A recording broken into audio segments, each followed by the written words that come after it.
Recording in progress. We'll call the order the Board of Commissioners meeting for Tuesday, February 27th, 2024. Please note that a copy of the Open Meetings Act is located in the north wall of the legislative chambers, and also that an automatic external defibrillator is available on the back wall of the chamber as well. Please stand for the pledge.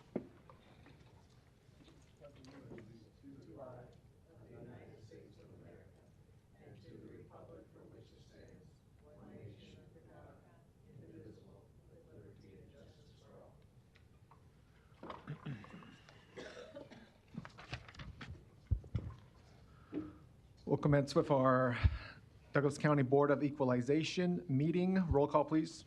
Commissioner Borgeson. Commissioner Boyle is absent. Commissioner Kavanaugh is absent. Commissioner Friend. Commissioner Morgan. Commissioner Rogers. Mr. Chair. Here.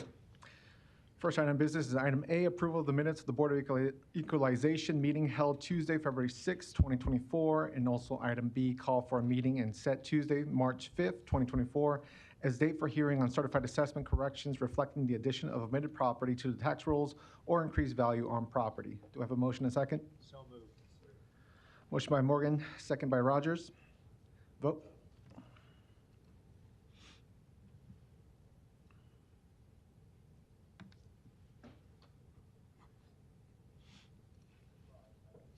Motion passes 5-0.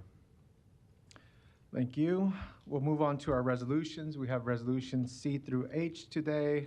Before I ask for a motion, was there anybody that came here to speak on any of these resolutions, C through H? If not, I'll ask for a motion, which could include adjournment. Second.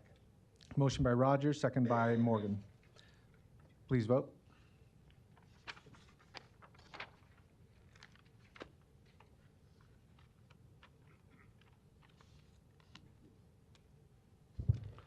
Motion passes 5-0.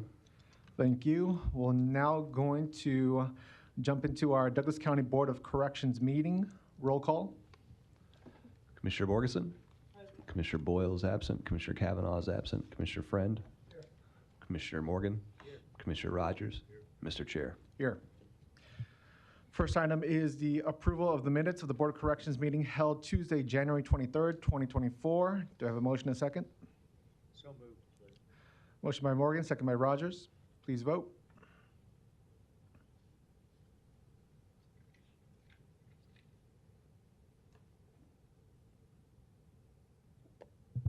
Motion passes 5-0.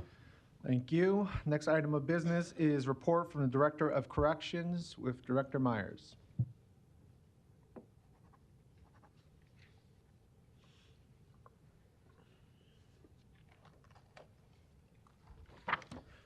Good morning, Commissioners. Michael Myers, Director of Corrections for Douglas County. You have before you my board report for the month of January.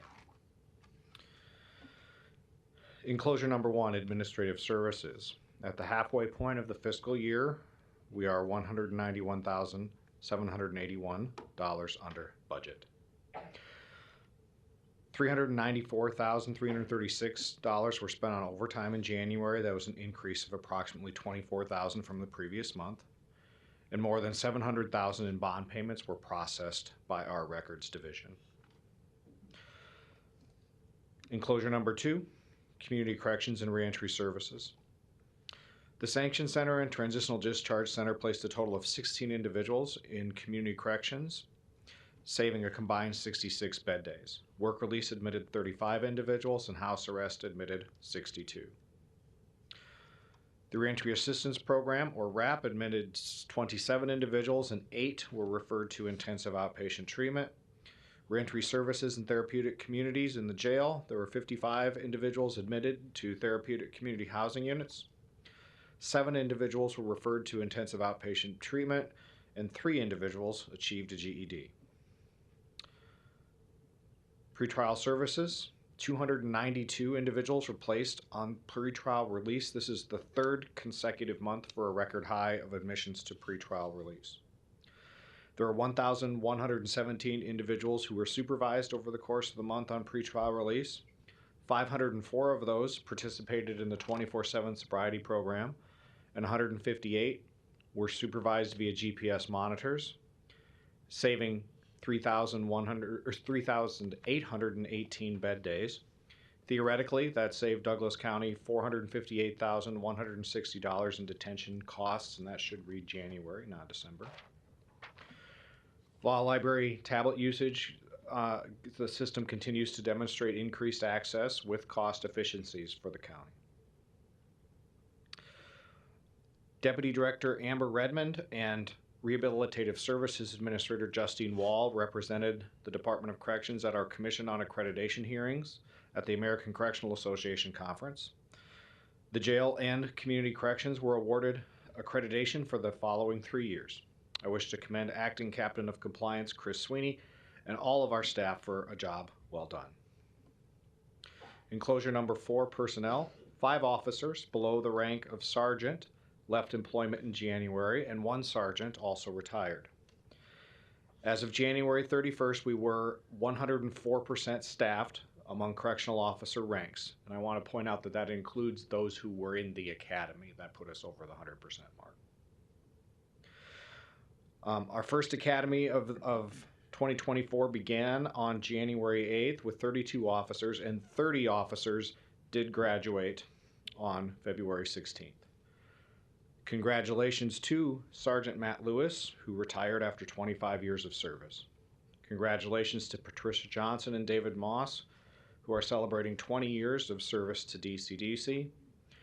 Congratulations to Officer Joel Sharman and WellPath employee Nurse Emily Waltman on receiving a life-saving award. Several officers were commended for other meritorious service, and I want to congratulate Ruth Stukes, who was promoted to the rank of sergeant. Enclosure number 5, our population. There were 1,172 admissions, 1,182 releases. Our high count was 1,085 and our low count was 1,024. Our average daily population was 1,052, a small decrease of 3. There were 112 custodial sanctioned bed days. That is an increase. The U.S. Marshal population decreased. The felony pretrial population was 772. The average daily misdemeanor pretrial population was 104. Probation violations remain stable. 18% of our population was between the ages of 18 and 24. 66% of our population were minorities. 15% of our population were female. And 18% of our population were homeless or near homeless. Enclosure number 6, medical. There were 996 intake screenings, and there were 443 health and physical assessments. Inmates were sent out 23 times for emergent medical care. 6 of those were by 911. There were 3 hospital admissions, which resulted in 25 days of hospitalization, and there were 53 off-site medical appointments. Enclosure number 7, mental health. There were 144 initial psychiatric assessments and 462 initial mental health assessments. 83 mental health infirmary placements, which are our suicide precautions, and there were 157 individuals placed on drug and alcohol withdrawal protocols. There were 4 referrals to the Board of Mental Health and 5 placements at the Lincoln Regional Center. I do want to say the Lincoln Regional Center has actually improved a little bit recently in their efficiency of placing people. 46% of our population was diagnosed with a mental illness. And Commissioners, I noticed this morning you are missing enclosures number 8 and 9 from your report for some reason, but I promise you they exist and I'll email them to you. But I have the summaries of them for you in my report. Enclosure number 8, security operations and honor guard. Our crisis negotiation team, or CNT, had 7 deployments. 3 were in conjunction with our CERT team. Issues addressed including individuals who were refusing to attend court, an individual who had broken a plastic cup and was arming himself with the pieces, an individual who was refusing to leave our facility to be transferred to another, and an individual who had been refusing basic hygiene and was medically directed to shower. Nearly all of these situations were resolved without force, and none resulted in injury. Our Correctional Emergency Response and Transport Team, or CERT, was deployed 9 times, including an ongoing deployment of a combative individual who required extensive medical care. Other deployments included high security searches of housing units where potentially dangerous contraband was suspected to be present, cell extractions, court attendance, and medically directed hygiene were among the other issues they addressed. There were 6 searches of housing units conducted. Contraband recovered included modified items for tattooing and substances suspected to be illicit drugs. The Honor Guard was not deployed in January. Enclosure number 9, staff development, wellness, and retention. 31 individuals were interviewed for correctional officer positions. There were 133 applications received. The National Institute of Corrections, actually already, trained our leadership team on strategic inmate management, or SIM, in February. It is the latest iteration of training on managing inmate behavior developed by NIC. The entire department will be trained over the course of the next year. And Commissioners, this is a really game-changing process that we're going to go through. There are currently only about 10 jails in the country that have adopted the SIM model thus far, so we are on kind of the leading edge of this. We actually were scheduled to do this some time ago, and then COVID kind of interrupted all of these trainings. The National Institute of Corrections brought 6 individuals to our county to train approximately 20 of us, and every single person at the department is obligated to go through the training over the course of the next year. And it really, SIM has a much bigger emphasis on just a more holistic approach, involving the correction officers in programming and treatment, and structured activities in the housing unit, rather than more of just a supervision and observation model, which it has kind of been traditional in corrections. So it is a big undertaking. I think this is the biggest transformational thing we're undertaking since we became accredited nearly 20 years ago for the first time. So more to come on that. 22 staff members utilized the Wellness and Retention Office for the first time. 15 staff members were referred to the peer support team, and 2 staff members were referred to external mental health resources. Other noteworthy items: we are currently undergoing our strategic planning for 2024 and 25, and we have many goals to achieve. I wish to thank all of my staff for making 2023 a successful year, and to the Board of Corrections and County Administration for supporting our efforts to achieve our mission. The plan will be shared with the Board when it is completed in the coming months. Goals will include, but not be limited to, implementation of the Strategic Inmate Management, or SIM, operating philosophy, negotiating a new labor agreement with the Fraternal Order of Police Lodge 8, selecting a vendor or vendors for our medical and mental health care for inmates, finalizing the design and breaking ground on our mental health edition. We want to maintain our staffing levels, and we want to improve our staff wellness and retention. With that, I'll stand ready for any questions. Thank you, Director Myers. Any questions from commissioners? Otherwise, I'll ask the public. Any questions from the public?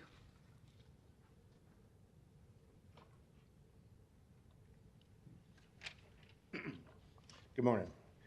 Larry Storer, 5015 Lafayette Avenue, Omaha 68132. I can hear myself very well.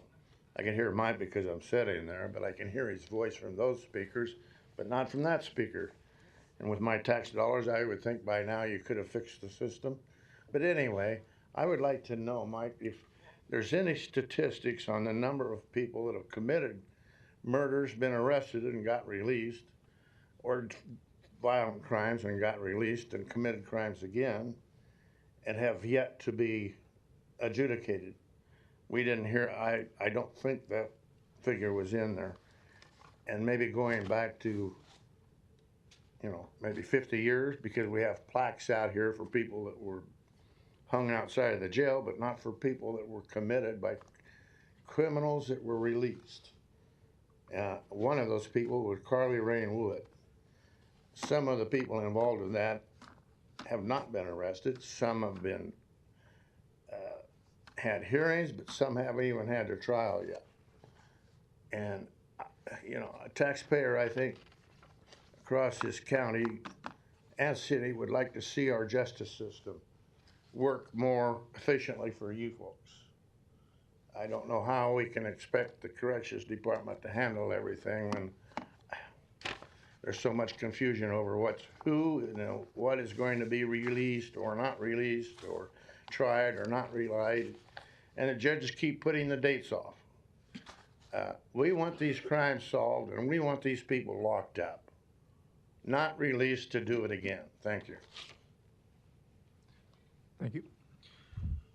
Commissioners and Mr. Storr, I don't have those exact statistics with me. However, I can tell you that very few, perhaps almost zero individuals who are accused of a murder are released pre-trial. They usually have bonds set by the judge that are either, high enough that almost no one can afford to pay them, or they're not granted a bond at all.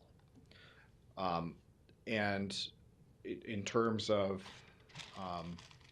the efficiencies or the process of the justice system, every case is unique. Every case has its own twists and turns. There are a lot of issues, and those are dealt with by the courts.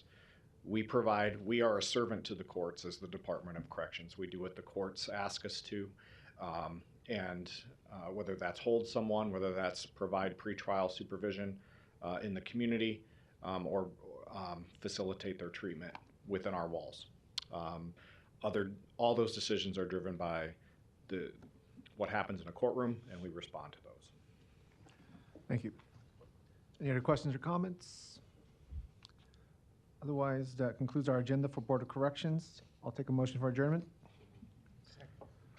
Moved by Rogers, second by Morgan. Please vote.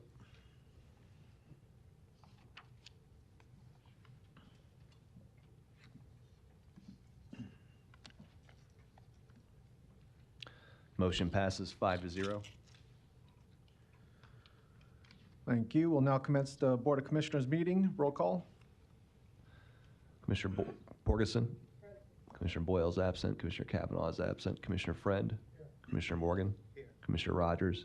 Mr. Chair. Here. First item of business is item A, approval of minutes of the Board of Commissioners meeting held Tuesday, February 6, 2024. And item B, approval of claims submitted by payment process through Tuesday, February 27, 2024. Do I have a motion and a second for approval? Moved by Morgan, second by Rogers. Please vote.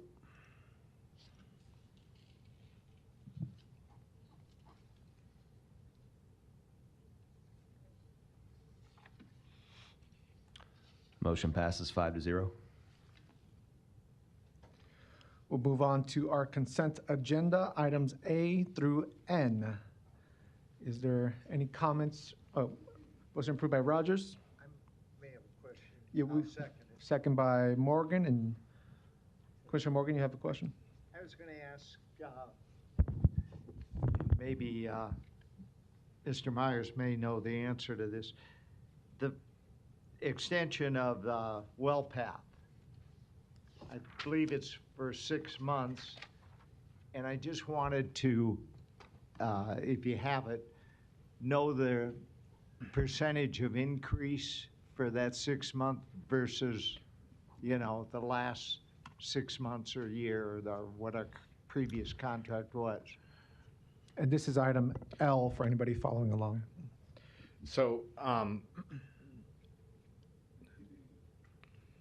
don't know if I have that math in my head, Commissioner. What I can tell you is that there was an increase to do this per month. I believe there was a 6%. 6%? Correct. If you just email us, I will. that'd be appreciated. Yep. And let us know that, which seems reasonable. And of course, I'm asking only because of what the legislature may decide to do. Yep, absolutely. Yep, I'll get you all the Appreciate details. it. Yep. Thank you. Thank you. Commissioners, anything else on the consent agenda or from anyone else? Otherwise, we'll vote. All right, please vote.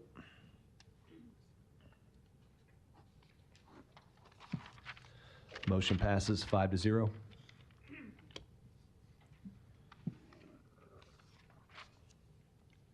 Next items are recognitions and proclamations. We have two today.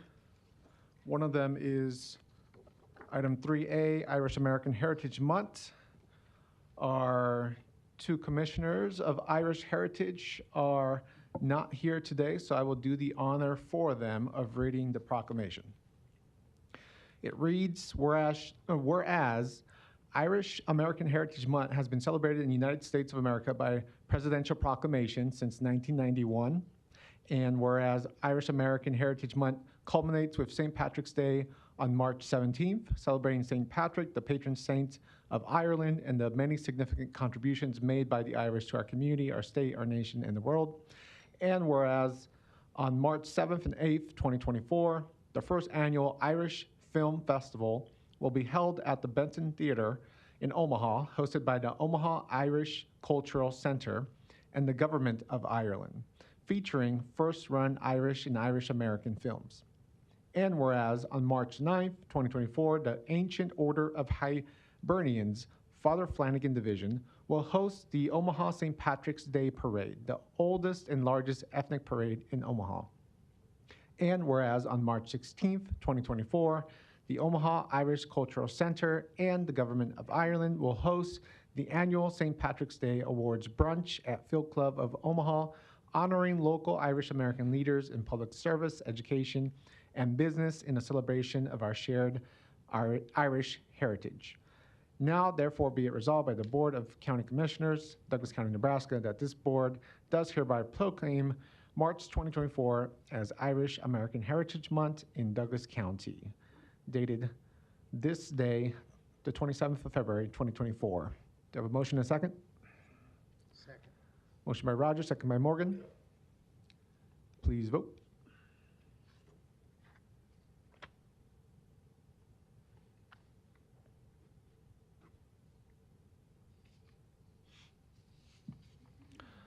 Motion passes 5-0. Thank you. We'll move on to item B, which I will toss to my colleague, Commissioner Borgeson. Thank you, Mr. Chair. Thank you, Mr. Chair.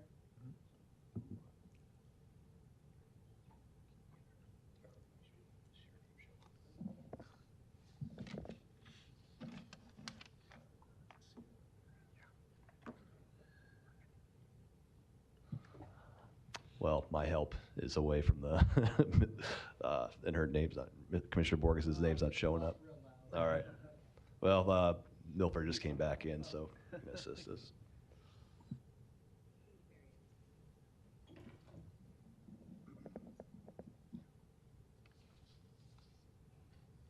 Thank you, sir.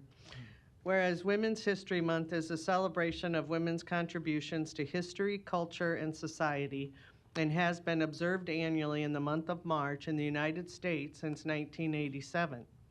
And whereas the week of March 8th, which is International Women's Day, was selected as the focal point of this monthly observance. And whereas women of every race, class, and ethnic background have made historic contributions to the growth and strength of the United States of America in countless recorded and unrecorded ways. And whereas the National Women's History Alliance, which spearheaded the movement for March being declared National Women's History Month, has announced the theme for 2024 as celebrating women who advance for equity, diversity, and inclusion. The theme recognizes women throughout the country who understand that for a positive future, we need to eliminate bias and discrimination entirely from our lives and institutions.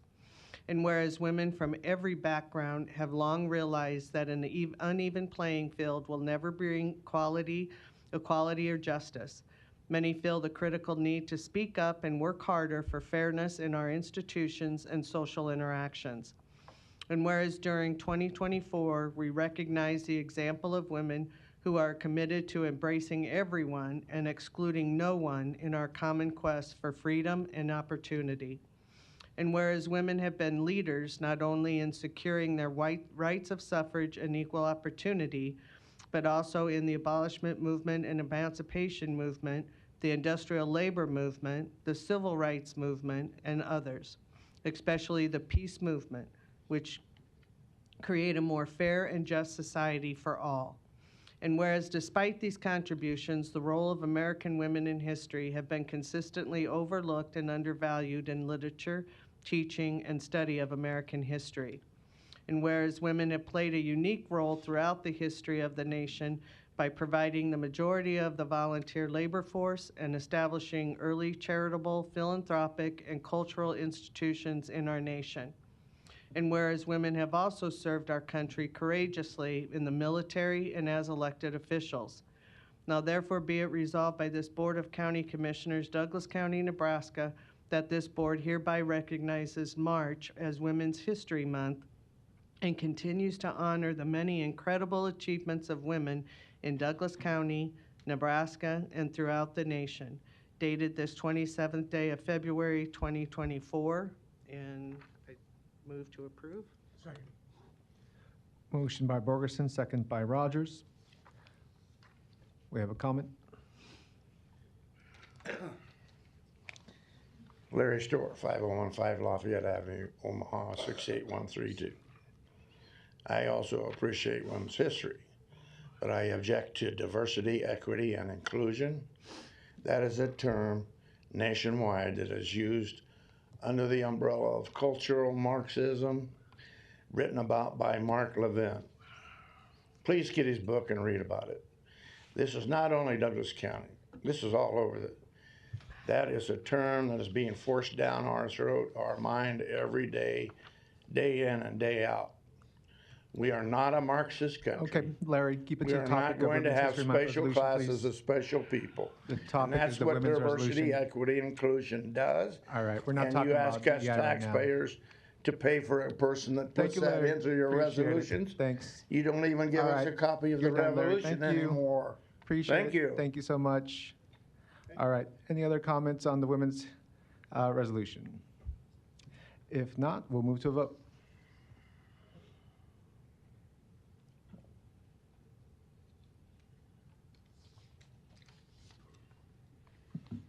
Motion passes 5-0. Our next item is item 4, presentations, specifically item A, Mentoring 360 Program Overview by Marissa Hattab.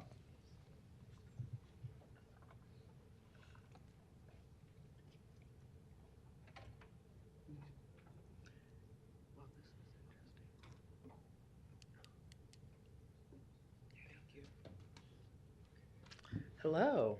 Good morning. I'm going to bring this up. I'm talking. Okay, is that all right?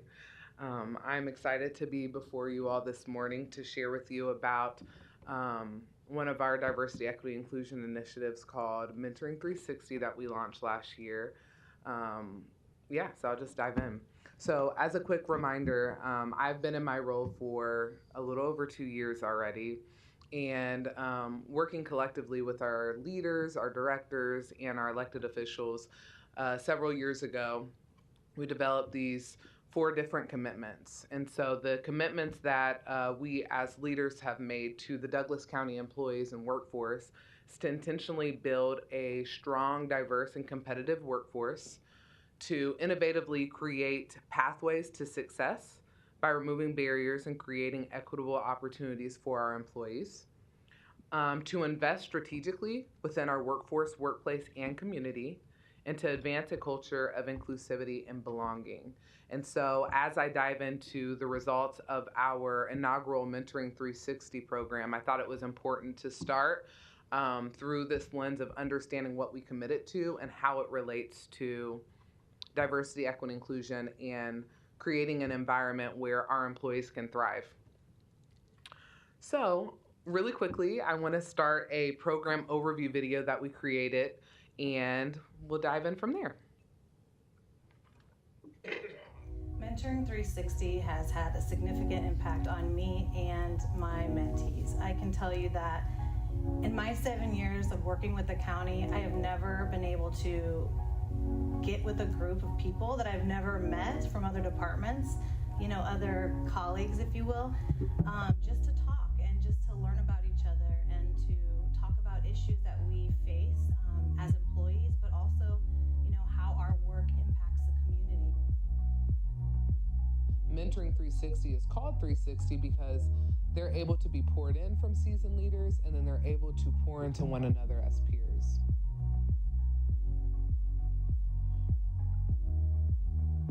So as a commissioner, we're always looking at services that we could provide our employees that would better them in their careers.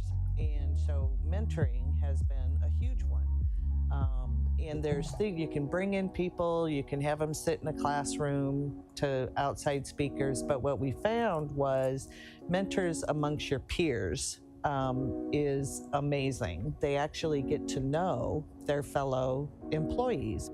I think when I look at the people that I've been able to mentor, I've been able to help them very practically by giving them advice on how to address workplace problems or issues that they might have, or even suggestions on how they might be able to be more impactful in their organization. I think it helps develop and refine my leadership qualities.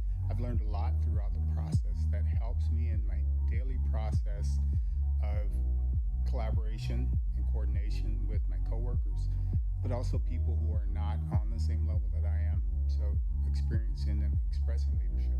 What made me interested in joining the mentoring program was to establish some friendship circle outside of my own circle, small circle. So I decided to join this program. To our mentors, thank you for your willingness and open-hearted commitment to investing in our development. Your generosity in sharing your expertise and professional journeys has been an inspiration for us all. Thank you for being just a call away. All right. So I wanted to point our attention back to two of our goals. So towards the end of, if we're in 2024, 2022, you all approved a DEI action plan. And in the DEI action plan, one of our pillars was workforce development. And so this mentoring plans. And so how we wanted to be able to create that is goal number 2 underneath that pillar was to establish employee-led task force to support the development of activities that help to retain staff. And then goal number 3, where all staff are aware of career pathways and have the opportunity to create individual development plans. And on the right are statistics and data that I pulled from our employee engagement survey that we did towards the latter part of 2021. And so we developed one of our first ever employee-led task force that was tied to this program. Sorry, I'm having an issue advancing slides. Here we go. Okay, and then I'll go back. So an employee-led task force essentially is a group of employees throughout our ecosystem or our workforce that play an active role in helping to cultivate an initiative or a program. Our Mentoring 360 task force were made up of 9 leaders in different departments who came together and partnered with me in developing our curriculum. So they helped me to choose our topics. They helped to create the infrastructure in our selection process as far as who was admitted into the program, and just played an active role in having a voice and a say in how this program was rolled out. And so these are our different leaders representing 9 different departments as well. And so I want to briefly explain what the 360 approach is and the time commitment that our employees also committed to doing. And so the reason why Mentoring 360 is called 360 is because I curated different layers of development in our program. So traditionally in a mentoring program, specifically tied to workforce, there are your executive leaders who are pouring into anywhere between your frontline workers to managers and supervisors. That's important, but I also integrated peer-to-peer mentorship, where I created experiences where our employees were also able to play an active role in their leadership, because we are all leaders, and they were able to pour into one another, which is where the 360 came from. And so their time commitment was 90 minutes per month, and we expected them to attend up to 90% of the sessions. And the reason why is we had a lot of people who actually applied, and we were only able to accept so many. And so we thought it was really important for them to attend. And then also our mentors were carving out time out of their busy schedules to pour into them. And so that's why that expectation was there. And so overall, each of our participants committed anywhere between 14 to 15 hours of time between April of last year and December of this past year, And collectively, we invested 715.5 hours into our workforce. Okay, so really quickly, I want to go over the topics that were discussed. Again, our task force helped us to create these topics, but so did the application process with our employees. They decided that they wanted to learn about how to leverage workplace relationships. We also integrated into those peer-to-peer workshops core leadership competencies. And so servant leadership was one of them, strength-based leadership, and strategic leadership. The other topics that they met with their mentors were conflict management, constructive feedback in difficult conversations, and social and emotional intelligence. So really quickly, here is a list of our 12 mentors from last year. And on the right side, you also see what departments created space for their employees to be invested in. And so each of these leaders on the left are either department directors or elected officials and represent a given department. Overall, we had 17 out of our 22 departments that committed to allowing their employees to participate in our inaugural program. Okay. Technology is not being my friend right now, but we're going to get it together.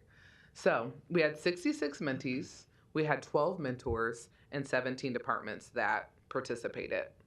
So of the 66 that were accepted into our program, I'm excited to share that 54 were retained, meaning they were not released from the program, which gave us an 83% retention rate.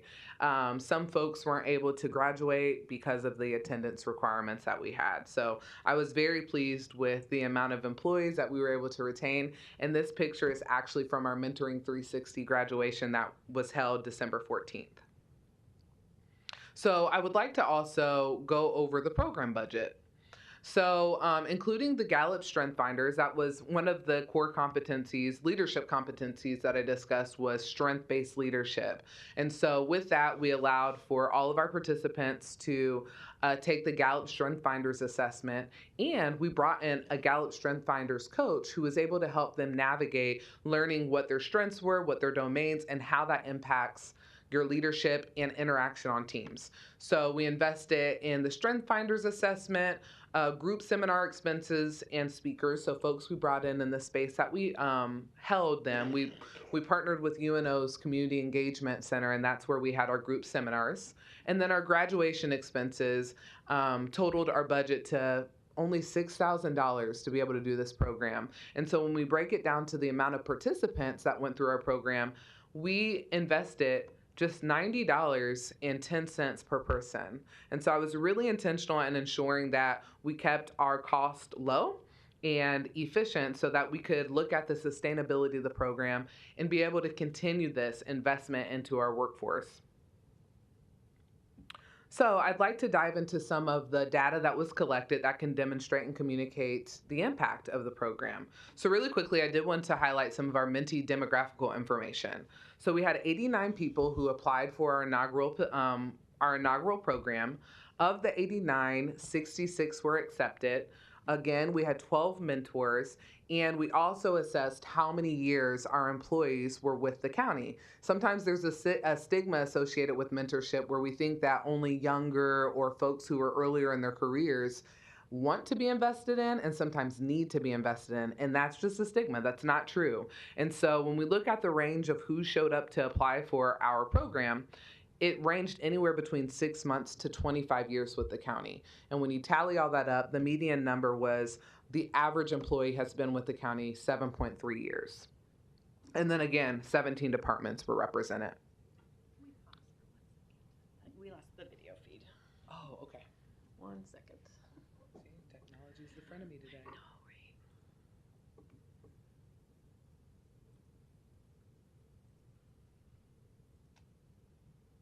I think the third one.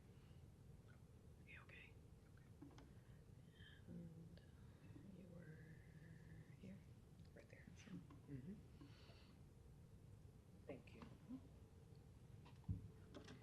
Okay, so again, here are the different topics, and when they went through their application process, these are the topics that our employees said that they wanted to learn about. If you can look in the left, folks wanted to learn about how to advance their career, and constructive feedback and difficult conversations was two of the highest topics that our employees wanted to learn about. When we asked them would they recommend this program to other employees after the completion of the program, 90% of our employees said yes, and only 10% said no.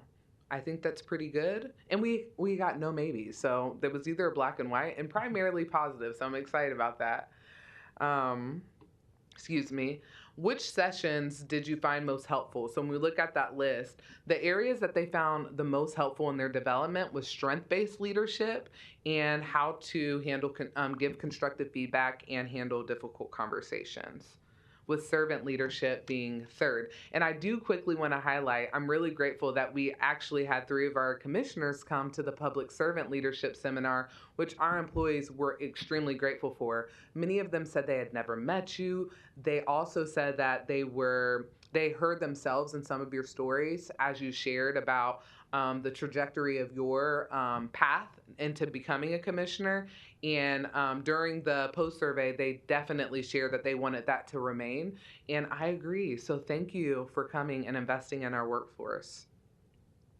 Okay, so I also asked our employees, did any of them receive promotions after being invested by our mentors in our program?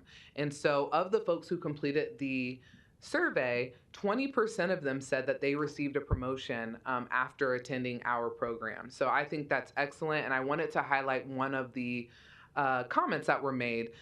One of our employees said, I enjoyed getting to learn more about myself and connect with other professionals in the county.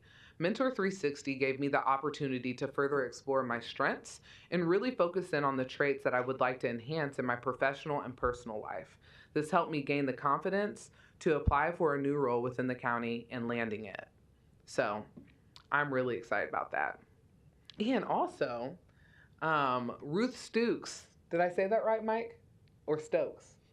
Stokes, I was right. Ruth Stokes, Mike highlighted one of his employees was promoted to sergeant, and she was one of our mentees. And she sent us an email after she met with Mike and found out the news, and said that she really feels like the support that she got from John Ewing, who was her mentor, and the competencies that she learned during our mentoring program helped to influence her growth and being able to be promoted to sergeant. So I wanted to highlight that as well.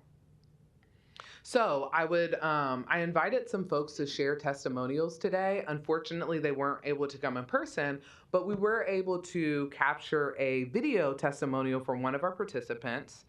And so I would like to share that really quickly.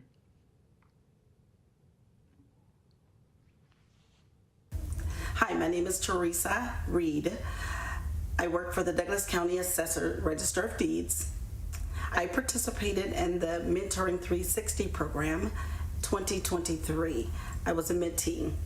I think participating in the program helped me value myself, see value in myself. It gave me the courage to do different things, to step outside of my comfort zone. My mentor was Leah, and in our sessions, we would talk about many different things. Leah would encourage us to feel free to talk about many things, and she also reminded us that we are valued.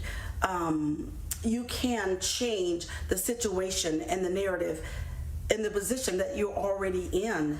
There were many activities that we did in the program over the time span. However, we did one in particular that really opened my eyes, and it was the animal assessment activity. And I realized that I didn't have the personality that I thought I had, or the personality that people have told me that I had. So it was totally different. One of the biggest benefit that I experienced from this program was finding the courage to apply for a different position where I can explore my ideas, where I can learn. I never really cared to participate in group activities until this program.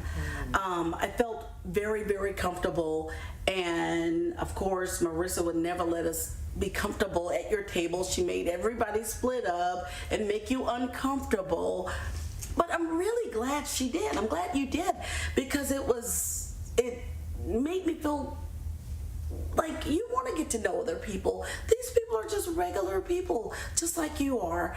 And everybody in the program, I think, was probably a lot like myself, where you didn't know half of your Douglas County employees or the people that you work right next door to. But with this program, it allowed us to come together and get to know other people that you would have never otherwise known. For that, I'm very appreciative. Very appreciative of that. I'm very grateful that we were able to hear from Teresa Reed. And as she shared, she did apply for a different role within Douglas County and landed.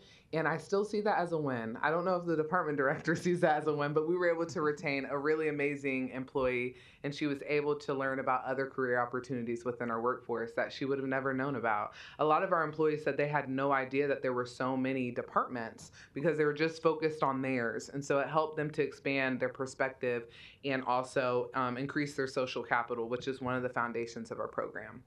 So really quickly, I did ask our participants, specifically the ones that were released from the program, what were barriers that kept them from being able to attend? And so some of them said that there were just scheduling issues.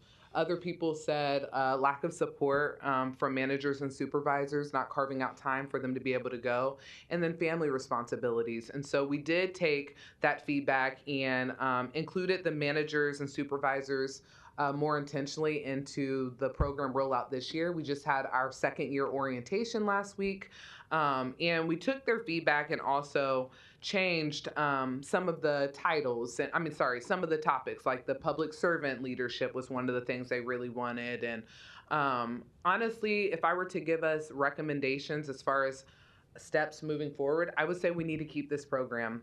I was really intentional about creating a program that was low cost, a low investment, but high impact for our employees.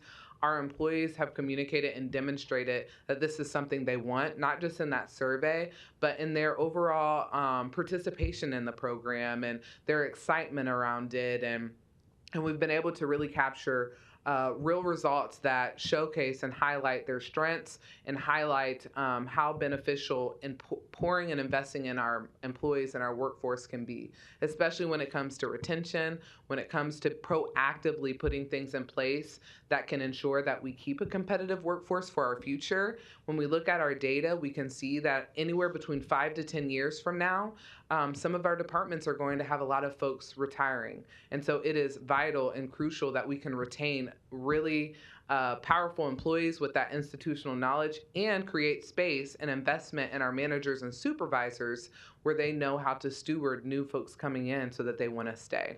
And so I think that's the end of my presentation, and I would just like to open it up for any questions. All right.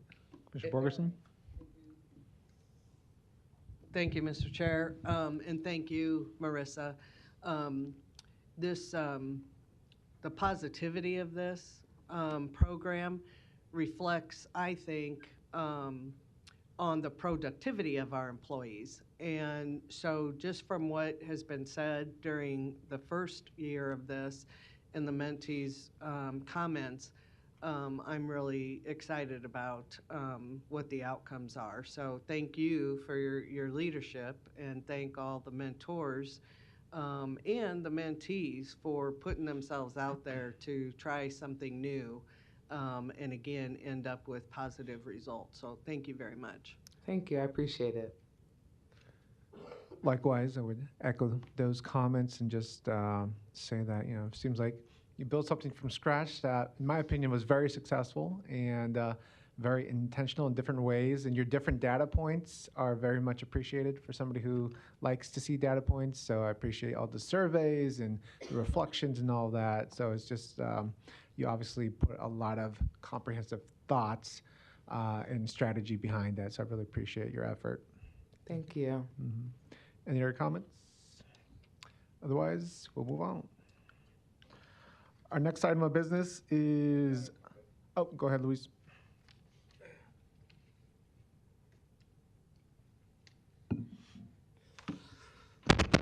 Luis Jimenez, 2709 Dewey Avenue. I agree with you, Mr. Chair, that some of those data points were interesting. I would have had, for the presentation, I would like to have seen more detail about what they are. For example, emotional intelligence. That I think that's important for high stress jobs, or when you're dealing with a variety of people, you need to assume a level of understanding for others. So when she said emotional intelligence and those other things that the program focus on, what does that mean for the county employees? Because they're getting compensated well. That's one of the things that the board does intentionally, is pay your employees competitive wages.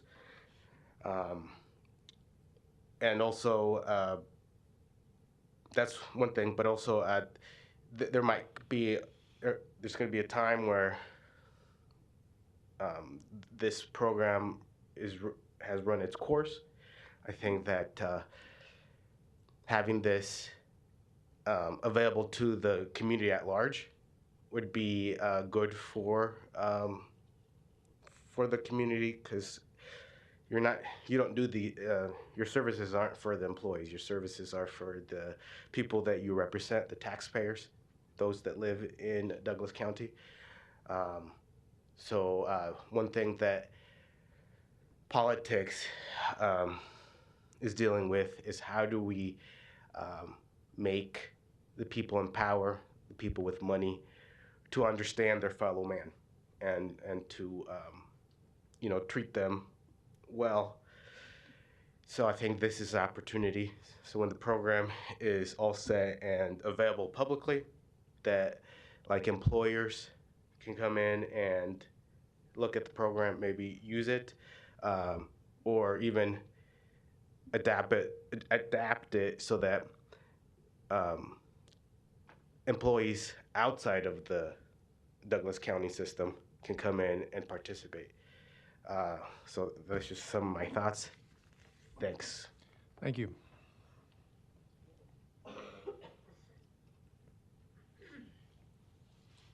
Larry Storr, 5015 Lafayette Avenue, Omaha, 68132. We bought our first house here in 1971. We both worked for the telephone company. In the early 70s, the big push for EEO, and I guess you could call it diversity training and all that. I remember it well, so this is kind of embarrassing that from 1971 to now, we as people have not followed our Constitution, that we're all equal under the law. Freedom of speech, etc., rights, etc. We still have this wheel that we're trying to reinvent. The public opinion. This reminds me, once again, of cultural Marxism. This country is in dire shape because this is a program trying to change everybody's mind. It reminds me of the Red Guard in the 70s. The little red book. Brainwashing. It is. Shake your head. But do some homework on it. Read Mark Levin's book and you might agree with me a little bit. We don't need this. I don't need to pay for this with my property taxes. If you guys haven't solved this problem since 1971, don't throw it down our throats again. You're reinventing a round wheel that's not going to be anything but round. Stop it.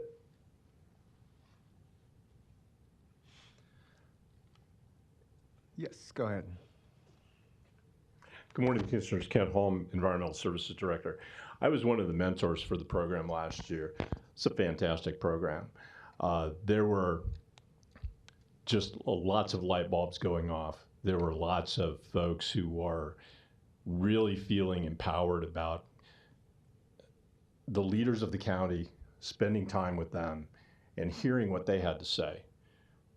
There's a lot of really good positive things come out. It has nothing to do with diversity, equity, and inclusion per se.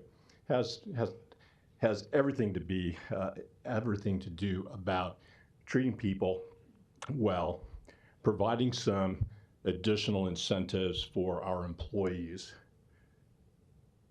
and we're doing it as part of our regular job. We're passing on knowledge.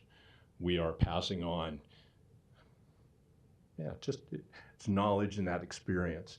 That helps the county provide better customer services for the taxpayers. So I appreciate the job that Marissa has done to get the program going, and I look forward to being part of it again this year. Thanks. Thank you, and thanks for being a mentor. All right, now we'll move on. Item 5, public hearings. We have 2. The first, I will read here. We have a public hearing, item A, for Class I-126204 license for Red Rock Canyon Grill Omaha, LLC DBA Mahogany Prime Steakhouse, 225 North 145th Street, Omaha, Nebraska 68154, and manager application for Andrew D. Roy, 3114 South 107th Street, Omaha, Nebraska 68124. We'll open the public hearing for this item. Is there any comments or questions regarding this item?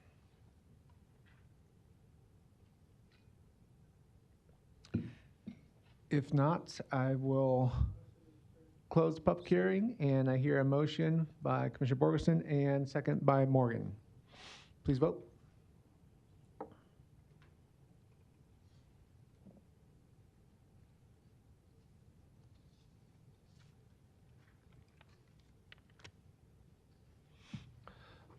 Motion passes 5-0.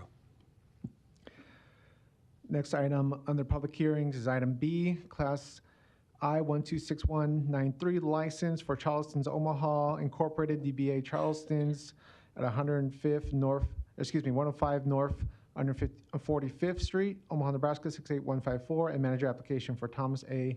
Kuzala at 19430 Bellbrook Boulevard in Gretna, Nebraska 68028. I will open the public hearing for this item, item B. Are there any comments or questions for item B?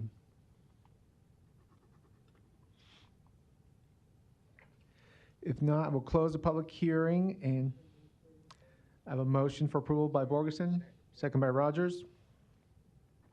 Please vote.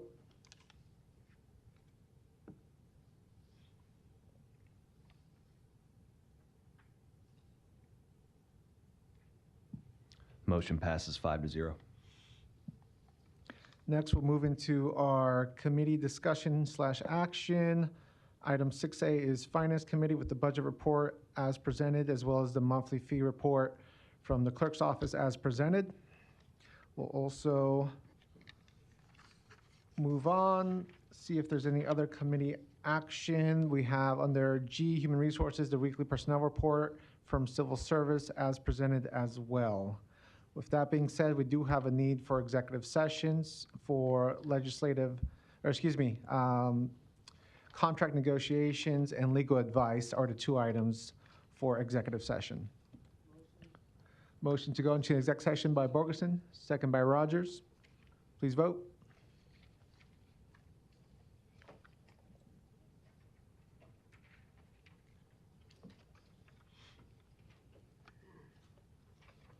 Motion passes 5-0. We will now be going into executive session for legal advice and contract negotiations.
Second. Motion to reconvene and adjourn by Commissioner Friend, second by Commissioner Rogers. Motion passes 5-0. We're adjourned at 10:37 a.m.